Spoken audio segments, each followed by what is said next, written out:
Sejam muito bem-vindos. Evangelho do Amor. Mateus 14, 22. Posso ler? Amém? Logo a seguir, Jesus fez com que os seus discípulos entrassem no barco e fosse adiante dele para o outro lado, enquanto ele despedia as multidões.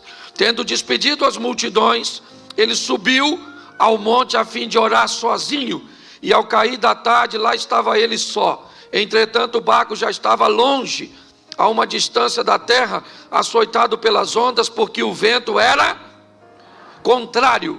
Na madrugada, ou na quarta vigília, Jesus foi ter com eles, andando por sob o mar. E os discípulos, porém, vendo andar sobre o mar, ficaram apavorados e disseram: é um fantasma! E tomados de medo, gritaram. Mas Jesus imediatamente lhes disse: coragem, sou eu, não tenhas medo. E Pedro disse, repita comigo, Pedro disse.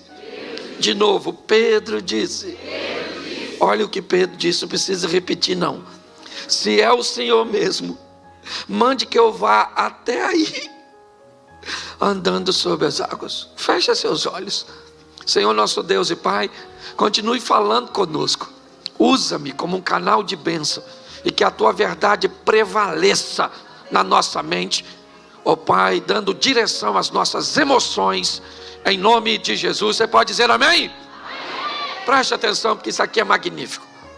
Jesus chamou os seus discípulos e disse assim: entrem nesse barco. Em algumas traduções diz: compeliu, mandou, obrigou, insistiu. Eu não sei qual a tradução você tem na mão. Eu só sei que qualquer uma que você tenha, ela significa uma coisa: os discípulos não estavam a fim de entrar. Por quê? Porque a última vez que estiveram com Jesus num barco foi um sacrifício. Quase fundou. Jesus aqui levantou e falou: cala a boca, vento, fica quieto, mar, não quero nem marola, agora é piscina. Os discípulos levaram um susto. E da outra vez Jesus estava no barco. Dessa vez Jesus falou assim: vão vocês que eu vou depois. Os caras estavam a fim de ir. Da outra vez, se afundasse para eles, afundava para Jesus. E agora que Jesus disse: vão vocês que eu vou depois. Perguntinha básica na cabeça do discípulo: como? Se nós vamos no barco?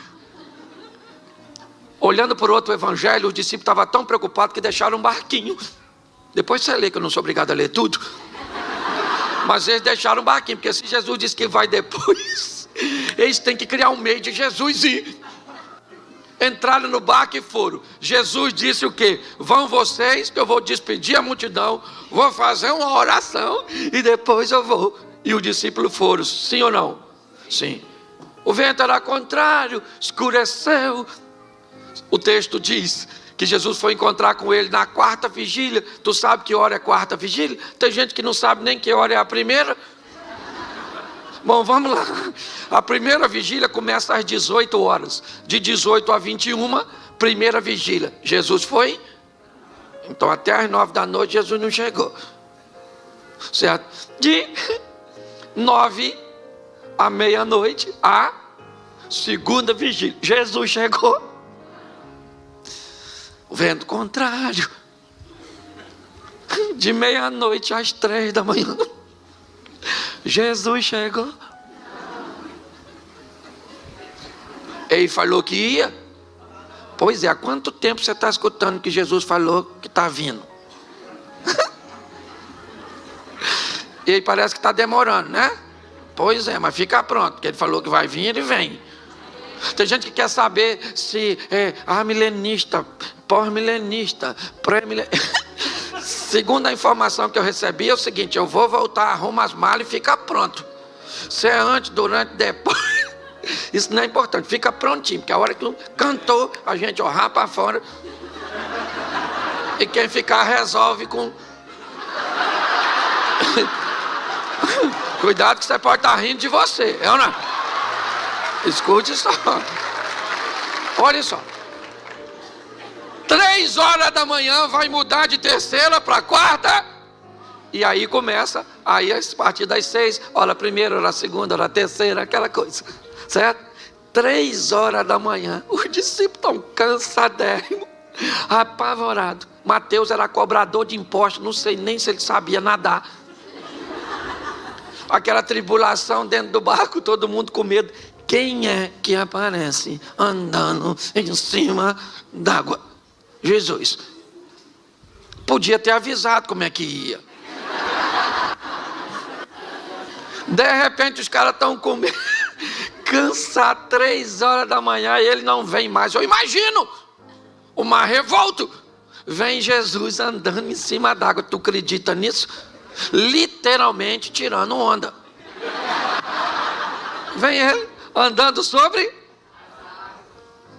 Quando os discípulos viram isso, começaram a gritar: olha lá um fantasma, socorro!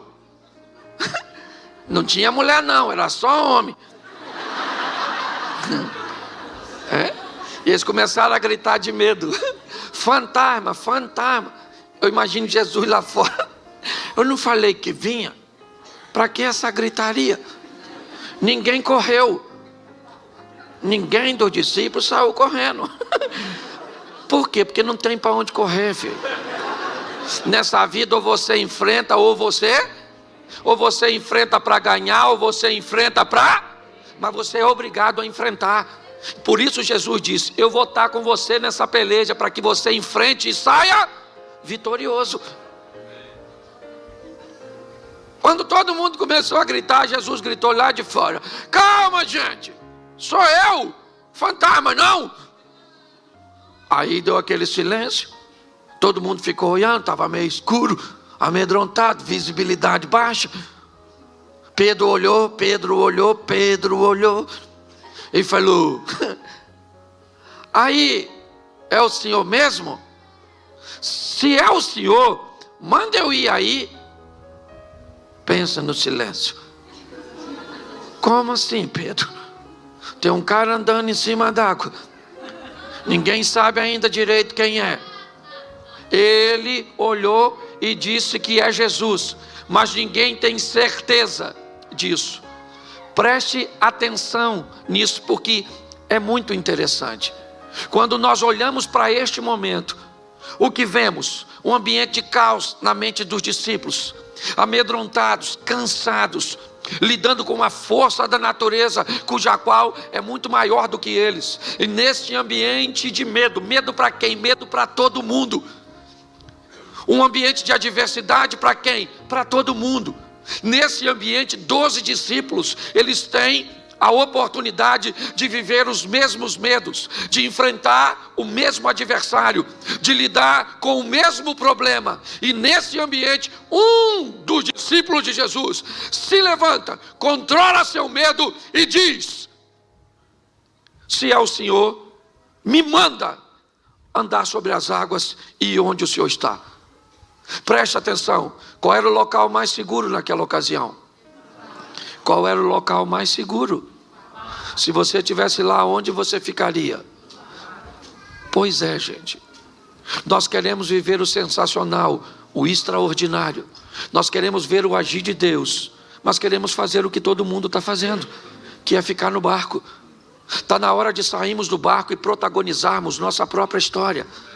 Está na hora de pararmos de sermos meros narradores de milagres alheios e trazer um ambiente de milagres para a nossa casa, para a nossa vida, para a nossa família, para nosso casamento, para nossos filhos, para nossos negócios. Eu não tenho problema com quem encontra milagre dos outros. Não, eu tenho um montão de amigos que vivem seus milagres extraordinários. Mas eu também tenho os meus. Os milagres que Deus tem feito na minha casa, nas minhas finanças, nos meus negócios, no meu ministério. É assim que funciona. Mas para que isso aconteça, está na hora de você parar de fazer o que todo mundo faz e descobrir o novo de Deus para a sua vida. Pedro falou: deixa eu ir aí. O que Jesus falou com ele? O que tinha onde Jesus estava? Nada. O que Pedro foi fazer lá? Nada. Jesus poderia falar: calma, Pedro, poxa, eu estou chegando aí. Já eu estou aí, vim aqui para quê? Jesus parou e falou: chega aí, Pedro, pode vir. Pensa, Pedro saindo do barco. O discípulo deve ter falado o quê? Pedro bebeu? Ele não deve estar bem da cabeça. É ou não é? O que ele quer ir fazer lá fora?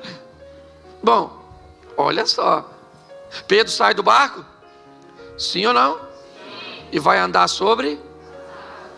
Isso. Ele vai lá, volta com Jesus.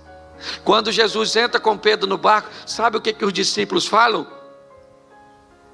Verdadeiramente, o Senhor é Filho de Deus, o poderoso. E Pedro lá deve ter falado: mas ninguém foi lá fora. Vamos imaginar um culto desse na igreja dos discípulos, depois desse fato que nós acabamos de ler. Vamos imaginar 11 discípulos levantando no meio da reunião e dizendo: gente, gostaríamos de dar um testemunho. Esta semana nós vimos um homem andando sobre... Só que nesse mesmo culto Pedro poderia dizer: posso falar uma coisa? Só para deixar registrado. O homem que eles viram andando fui eu. Pastor, o que você quer dizer? Querido, está na hora de você fazer o que nunca fez, para viver o que nunca viveu. Está na hora de você se destacar. Que os outros quiserem que se destaque, mas você tem que parar de ficar olhando para os outros. Entenda o que Deus quer fazer na sua vida, para onde Ele quer te levar, a oportunidade que Ele quer te dar. É isso que eu quero que você entenda nesse momento. Faça algo de novo pelo seu casamento. Faça algo de novo pela sua vida profissional. Faça algo de novo para o seu ministério. Faça algo de novo para que algo de novo aconteça na sua vida. Viver na mesmice vai te levar para onde? Se inscreva para receber mensagens da Palavra de Deus para seu coração. Compartilhe essa mensagem para mais vidas serem alcançadas. Que você tenha um dia repleto de paz e de bênçãos vindas da parte de Deus.